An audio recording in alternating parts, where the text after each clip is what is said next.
Hey, what's up, ladies and gentlemen? This is, of course, HD StarCraft, and I'm here to bring you guys another StarCraft 2 Heart of the Swarm broadcast. And today we're going to be looking at the Zerg player down here in the bottom right-hand corner. He is HDreplays, as you guys might know him. He is actually my cousin, and I've been casting a few games of him on my YouTube channel before. And today I thought I'd go ahead and bring a game of him one more time because it seems like most people really enjoy his play style. He's very aggressive and a pretty talented Zerg player. Actually is team captain at UC Santa Barbara, so he is actually a really talented Zerg, and I think he won that $40,000 prize for the CSL. So that's very good for him, and his opponent is going to be Lomo, who apparently now is in a clan, and I guess it's his own personal clan, the Lomo clan. So it's going to be Lomo versus HDreplays. And this is going to be a good game. Zerg versus Terran. If you guys haven't seen any games of Lomo yet, there are a couple on my YouTube channel, very talented Terran. The one where he played against Coldfront comes to mind because that was probably the craziest game of all that I've ever casted in Heart of the Swarm. An amazing Terran versus Zerg, really. And anyways, this should be this should shape up to be a pretty good game, I'm told. And one thing I do want to mention is, I don't know if you guys caught the latest, not really patch notes, but David Kim did come out and say, all right, look guys, there's some things that we want to go ahead and change in Heart of the Swarm. Not really change, but I guess maybe just their thoughts on what's going on with the game. And it seems like they're kind of content with where things are. They feel like some players aren't really experimenting enough yet with, say, for example, the Void Ray, and how now you can micro it away or micro your units away while that charge up phase is initiated, because it doesn't last forever. And some players aren't even realizing right now, like, the Void Ray doesn't even hurt light units as more when it's charged up. It only hurts armored units. So on top of that, a lot more players are using Stargate units, but I think the overall consensus from David Kim is that they just feel like the players haven't really experimented enough with the new abilities and ideas and strategies that are available in HOTS from the latest patch. And they do feel like that will probably change because now there are a lot more tournaments spawning for StarCraft 2 Heart of the Swarm. And of course, MLG is going to be picking up Heart of the Swarm for the next season. And of course, Heart of the Swarm is coming out next month. So I think they're saying we're going to wait and see how the players play the game. And from there, we'll go ahead and figure out what we want to do with the next patch update. So I guess they're kind of just playing the wait and see game, and that's cool. That's good for us because I'm willing, obviously, to cast these games and hopefully some strategies or maybe exploits can be brought to the forefront to Blizzard, so they can see what needs changing, what needs tweaking, and that's what I'm here for. Make cast entertaining videos and hopefully improve StarCraft 2 in any way possible. Anyways, getting to this game here, we do have Lomo going for a command center, and it looks like at the front door he went for a barracks and 2 supply depots, so he's gone ahead and walled that off, which is totally fine. One Zergling does run up the ramp, but unfortunately meets its demise to those 2 Marines, and of course there's a bunker coming up too, so it's unlikely that he's gonna really send any more Zerglings up there. But for now, he does realize, well, he does have the Zonaga Tower, so Fa does realize that Lomo is coming in with a couple of Marines, and he's going to pull that Zergling back. Pretty good micro right there. Don't ever want to lose a Zergling. Every little unit counts. And I know the Zerg race is the one race where things are supposed to be indispensable, but hey, gotta be safe. Gotta be safe rather than sorry. Gotta be, I guess, cheap is the way to play. And we do have a Spine Crawler coming up, which I feel like is a bit of an, overreaction. Probably just being safe rather than sorry, because while he only saw 3 Marines, those 3 Marines did push the Zergling away from the Zonaga Tower. So in effect, Fa doesn't really know what else is coming for him, and his first Overlord is just parked over here right now, so he doesn't actually want to risk flying it in and finding out exactly what's going on. So he's just making a crawler, be safe rather than sorry, and of course you can move the crawlers around and then put them in a better spot later on when you need to.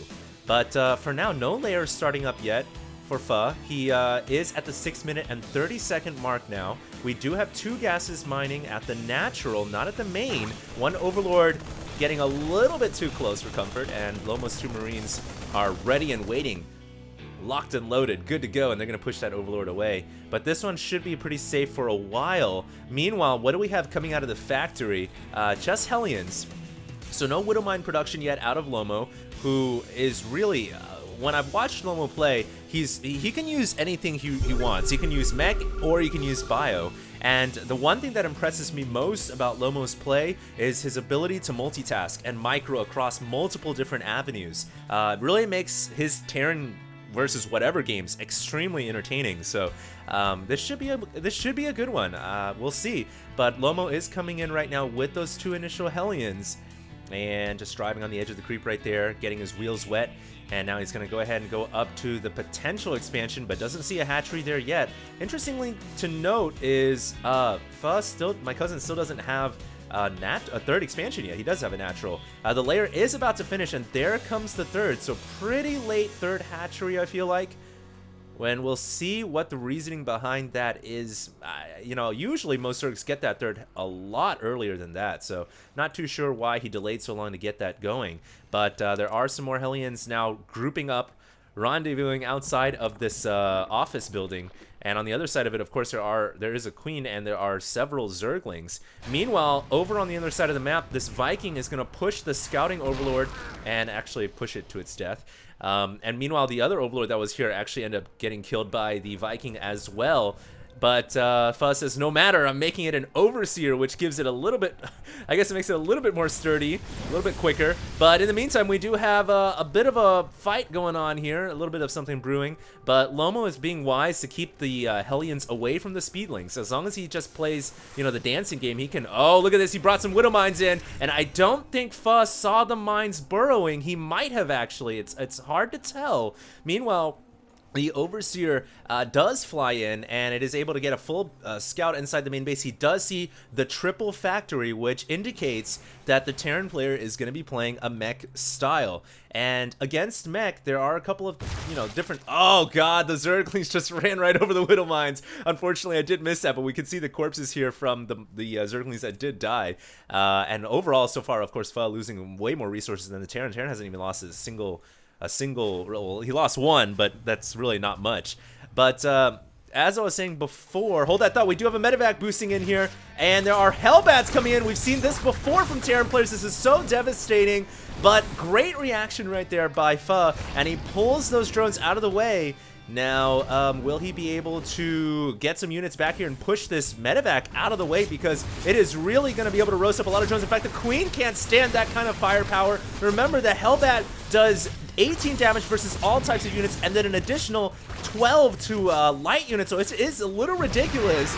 But the Mutalisks have come out, and that medevac does go down. Meanwhile, the one Hellbat still back inside the main base. It will fall.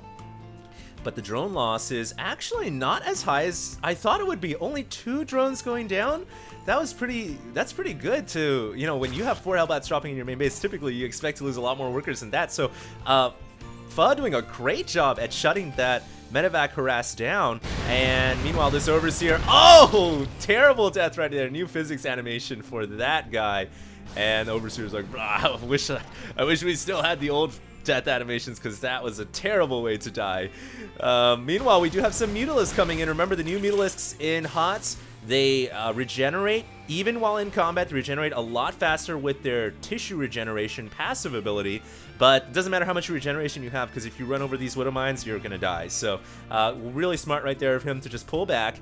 Now, what I was gonna get at before the action kind of picked up was, against mech, the Zerg player really wants to...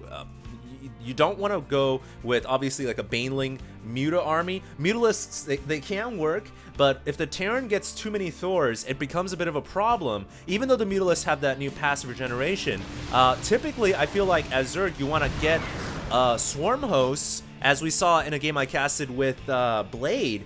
He did really well against the Terran's Metal Army. If you can go Swarm Host, or you can go Vipers at Hive Tech, those work really well against the new Terran Metal as well. We do have a new picture for the Drilling Claws, apparently, which I was looking at that for a second out of the corner of my eye. I was like, what the hell is that? So Drilling Claws is on the way here, and that is the upgrade that gives Widow Mines the ability to burrow a little bit faster, so they don't take 3 seconds anymore, they burrow right away, pretty much. And that allows the Terran Metal Army to be a lot more mobile. Here we go. A couple of Thors coming out here. They are looking pretty beefy here. This must be the, what is it called? The Collector's Edition Thor, that's what it is. So looking really cool right there. And Lomo coming out with a lot of Widow Mines, Thors, and Hellbats. Of course, the Creep Tumors will see the advance of troops, and will the Zerg player be prepared for this? He's got Roaches, and Roaches aren't a bad idea at all against a Terran Metal army either. A little bit of a lower tier army, but you can get more of a quantity of units that way. But gotta be careful!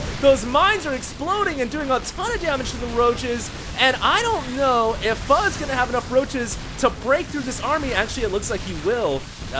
With those SCVs repairing the Thors, it just wasn't enough, and just barely enough Roaches, it seems like, to crush the Thors. Wow, that was a very close battle. 1-1 is the upgrades currently for the Zerg player. The Thors are at 1-1 as well, but Fuzz just barely, by the skin of his teeth, able to able to stop that attack. But it's not over yet because he doesn't have detection to stop the Widow Mines, and those are going to be a kind of a pain in his side until he gets adequate an adequate observation tool, which is obviously the Observer or the Spore Crawler. And here we go, the adequate observation has arrived. More than adequate, actually. 8 eyes everywhere, so it is, I guess you can classify that as an arachnid, but here it is. And I guess Fuss sends in 1 Roach to bait the Widow Mines. He drew the short straw on the pulling straws, and here we go. It looks like he is going to be able to shut down and kill that final Thor. Meanwhile, some Hellions on the right-hand side of the map, they have found a new hatchery, but there aren't really any drones there to kill off. Actually, there were drones apparently, because 20 drones have been killed off at some point in this game, and I'm unsure where that exactly happened. I'm looking at these Hellions, and it looks like those are the ones that got the kills. So there were some drones at this hatchery. Unfortunately, I did miss that little side attack. Overall, though, Fuzz still has 71 workers, so he's not really suffering in terms of economy. Losing those workers hurts, but it's not the end of the world. And here are these Hellions going to try to take out all the tumors, but a huge pack of Roaches comes to meet them and says, "What's up? What do you want? Stay off our tumors." And Fa is going to be able to defend that. Now, we do have some swarm hosts coming out, along with the upgrade, which allows the swarm hosts and their locusts to live a little bit longer, which in effect extends their range, making them a much more deadly unit. We have a Broodlord coming out as well, so it's kind of a mixture of tier 3 units here, and obviously against Terran Metal, you want to get a mixture. You want to get Broodlords, swarm hosts, vipers. All these kind of free spawning units are extremely deadly against the tanks, the Widow Mines, and the Thors, because the thing is, Terran Metal excels at obviously staying at a long range, doing a ton of AoE damage, but how do you stop a constant swarm of many little units? It's like the swarm effect, and you might have a lot of AoE firepower, but the thing is, if you eventually, just from plain common sense, you're not going to be able to hold off the continual onslaught, and I think that's what Fuzz's kind of strategy here is to go for. We have a Raven coming out as well, just a note, and these Roaches just trying to go up to high ground to defend. Now, finally, the Hellions are going to find not just the Broodlords, but also the Swarm Hosts, because he can see the Locusts here, and as a result, Lomo's probably going to want to get a couple of Vikings in production after this Raven finishes. Back home at his starport. Reason being is you need some Vikings in order to keep the Broodlord army at bay. You don't want to let those Broodlords overwhelm the Terran Metal. And meanwhile, it looks like these Hellions, they are going to, a couple of them are going to go down, and now it looks like the Zerg player says, alright, I've had enough of these Hellions. I'm going to break down the rocks and shut it down. So now the only entrance by Hellion attack by ground is to come through here, and that is going to have to, of course, bypass the main army in the middle. So very smart idea right there. And he goes for another hatchery while a Hellbat or something dies there. I'm not too sure what that was. But interesting. A lot of little skirmishes going on so far. We can see the units lost actually favoring Lomo by a slight amount, very slight margin. It really doesn't, not much of a change, not much of a differential, to be honest. And that Widow Mine and its Sentinel Missile did launch on that Roach. The Roach is sturdy enough to survive at least 1 hit, though. Meanwhile, we do have the blueprint, the plans for a command center to come down here, but there is a swarm of Roaches there, and these SCVs are going into the Roach den. They've got to be careful. It looks like one building getting canceled there, as that SCV was just freaking out, didn't know what to do, and ended up canceling, self-canceling, self-termination. And it looks like now Fuzz is going to go over to this area to check for more command centers, which is actually really smart. Just making sure the Terran doesn't have any extra bases, and now he runs into the Thor on tank armor. army, and this is just absolutely suicidal. In fact, the only thing that might survive is that Overseer, funnily enough, and the rest of the units on the ground get absolutely decimated. So Lomo doing a pretty good job there. Actually, I don't even know if he was doing a good job. I felt like that was more of just the Zerg player running in there. But the thing is, I think that Fa is trying to get rid of his roaches. I think he's trying to clear up supply right now, and you can see he's freed it up, and he's now creating more swarm hosts. So yeah, he is really gonna go for this, I guess, kind of mass spawn army, which obviously we've seen Blade use to great effect against Terran Metal. Speaking of mass spawn army, talk about some spawn changelings here, and we have 6 of them coming in. 6 Marines, but it looks like Lomo's prepared for it. He sees, man, he knows, hey, I don't have any Marines in my army. I never sent the order, the invoice for some bio, so he knows that there's no Marines, and there shouldn't be any Marines anywhere. Now he's coming in for an attack, but he gets corrupted by the Corruptors, and obviously that means he takes a little bit more damage. And that army is going to go down, but will it be able to get the hatchery? No. So great defense right there. And that army should have actually been able to take out that hatchery, but maybe some of the units were caught a little bit in the back and they couldn't get all the firepower they needed to get on the hatchery. Perhaps the hatchery just having just enough HP to survive there. But great defense right there by the Zerg. It is a very close game right now. Both players having pretty even numbers in terms of minerals and gas. The Swarm Host is getting a little too close. Apparently it thought it was a Locust, but it is not. It should not have decided to be a Swarm Host when it died and got to choose its next path in the afterlife. Should have been a Locust. But anyways, we do have a big Zerg army. Look at this, man. Queens are here as well. It's the mass spawn army. And I don't know if Thors are that good against this type of a unit composition. The upgrades right now, not that high for Lomo. He's only at 1-2. At the same time, the Zerg is at about 2-2 and 1. So this is a big fight. The Ravens are using their secret missiles. They are going to land on the Brood Lords and doing a ton of damage there, but immediately transfused by the Queens. Now it's going to come down to this sky battle, the Vikings versus Corruptors. It looks like the Vikings are going to win. Meanwhile, the Thors are just getting ravaged by the Locusts and the Broodlings underneath, and I think Lomo will be able to win this fight. Of course, the Planetary Fortress helping quite a bit as well. But, you know, he's not, if he can save these Swarm Hosts, it's not a terrible loss for him. We'll just have to see, because these Swarm Hosts are staying around a little bit too long here. He is backing up with more, and now finally uproots the Swarm Host and gets out of the way. Now, the reason why I say it's not an absolutely terrible loss for the Zerg player, well, you know, he obviously didn't win the fight, and he wasn't able to break this Planetary Fortress. You have to remember, a lot of the units that died there were the free units, the Locusts, the Broodlings and whatnot. Those aren't units that really cost anything at all, and he was able to take out a big chunk of the Terran army. Now we do have these Vikings coming over here, and they're going to land and take out that hatchery. But the one loss besides his hatchery that Fa did suffer is the loss of all of his Brood Lords, and he's going to have to quickly remake those. As you can see, they are now beginning to morph out on the field, and a new attack here, a new attack point from the Zerg player, going to try to break into the Terran's pocket expansion. But, you know, there's some mines here and there's some tanks and Thors. I don't know if he's got enough Locusts to actually do that. He might need to get some more Brood Lords, but unfortunately, the Zerg player doesn't have that much of a gas intake right now. And, of course, that's a result of losing this hatchery up here. He needs to get that hatchery replanted to get some gas going in order to make more of these high-tech Tier 3 gas units. And speaking of high-tech Tier 3 units, we do have that fusion core out on the field. So perhaps going to see some battle cruisers pretty soon here in this wild Terran versus Zerg game. The SCV is immediately going to repair the fusion core. We need nuclear reactors. They say we need the power, but the Locusts are proving to be too much, and they will take out the fusion core. So I guess we're only going to have one BC coming. That's coming out of the starport right now. But incredible game right here. A lot of Overseers coming in to join the army. I don't know why. It's not like there's really any hidden units.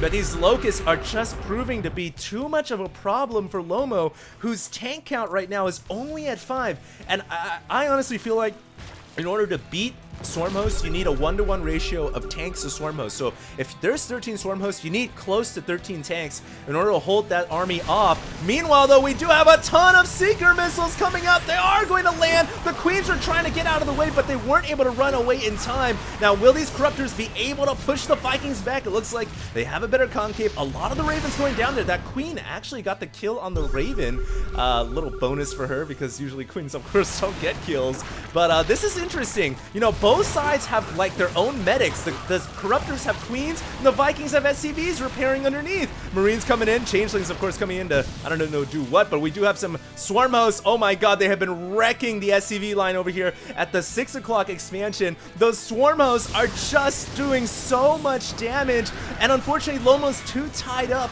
in the middle of the map to help and save this base, and so the base is gonna go down. Huge loss right there for the Terran player because he's too occupied with the spawn army in the middle of the map, and Lomo right now is, I think, in a little bit of trouble. He does have a lot of bank, 3,000, 1,000 in fact. I'm not sure why his production tab looks so sparse and barren. You'd think with that much money he would be producing a ton more units, but his factories are completely idle right now, as are his starports. I'm not sure what Lomo's waiting for, but it's almost like he just went AFK in the, well, he's not AFK, obviously he's controlling these units and flying and moving his siege tanks around. You can see his APM right now slipping down a little bit, his EPM in fact.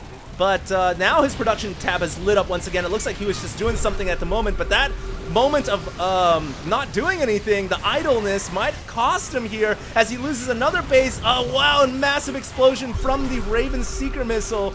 But Lomo needs backup badly. He's running low here, and the constant swarm of units might prove to be too much. All these locusts are doing a ton of damage and really pushing the tank line further and further back, and you know, the biggest loss of all is losing another expansion here for the Terran player. He's now really only mining out of this one in the back. He is trying to produce more battlecruisers right now. I think that's what Lomo might have been waiting for. Maybe his production tab went down because he was waiting for a new fusion core to come up so that he could start to, you know, funnel his surplus into battlecruisers, because I feel like right now Lomo feels like, you know, the only way he's going to win this game is if he gets a ton of battlecruisers out, and battlecruisers are an amazing unit versus this type of army. If you think about it, the Swarm hosts proved to be no threat, and obviously the Broodlords proved to be no threat. So if he can get a Sky Terran army out, that might be great, but there's a lot of Corruptors here, and they are pushing this Viking squad back. Look at this battle that has been raging for the, I don't know, last 10 minutes or so. And who is going to come out victorious here? Both players here starting to build up a decent-sized bank, but of course Lomo is just trying to make as many battlecruisers again. He's making 4 battlecruisers per, you know, cycle right now. So that is an army that he's obviously going to try to build up, and we'll see if he can do it successfully. Of course, Fa sees the battlecruisers, so he's making Corruptors right now. Here comes a couple of Yamato cannons! And the Yamato's proving to be pretty strong there, but the BCs, I think, might have gone a little bit too up close and personal. Even with the point defense drones here, they're running out of energy, and the PDDs cannot stop the Corruptor's projectile. Once they run out of energy, they can only stop it every time they have 10 energy. So Lomo loses some of his BCs at the front right there, and this constant attack from Fa might just get the job done. We'll have to see, but the Thors and the tanks now are going down. Where's the backup for Lomo? He desperately needs to get more BCs on the field. A couple of Vikings coming in and whatnot, but the Zerg army is continuing to press in, and Lomo is going to say OP. GG. Interesting game right there. So, actually a really good Zerg versus Terran, but if we just look at some of these tabs here, 51 drones went down this game. I just apparently never saw that happen, but and I do apologize for that, but this game was pretty incredible. Lots of action. Let's look at the units lost, 30,000 and 36,000, but I guess Lomo here at the end saying, well, that was a pretty OP strategy.